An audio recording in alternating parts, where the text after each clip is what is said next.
আমি এই হাদিসটির প্রেমে পড়ে গেছি। আপনি যখন নীরবে ঘরে বসে কান্না করেন, আল্লাহ তখন ফেরেশতাগণদের উদ্দেশ্য করে বলেন, কোন জিনিস আমার এই বান্দার চোখে পানি আনলো? ফেরেশতাগণ বলেন, আপনার বান্দা সুখে নেই, আপনার বান্দা অনেকদিন হাসেনি। এই বলে ফেরেশতাগণ কান্না করতে থাকেন এবং আল্লাহকে বলেন, হে আমার রব, আপনি জানেন আপনার এই বান্দার হৃদয়ে কি রয়েছে, অতএব আপনি তার জন্য সবকিছু সহজ করে দিন। আল্লাহ বলেন, আমার এই বান্দা এমন কিছু জীবন থেকে হারিয়ে ফেলেছে যা সে অধিক ভালোবেসেছিল।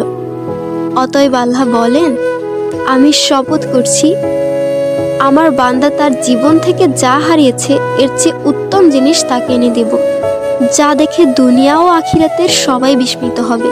আলহামদুলিল্লাহ।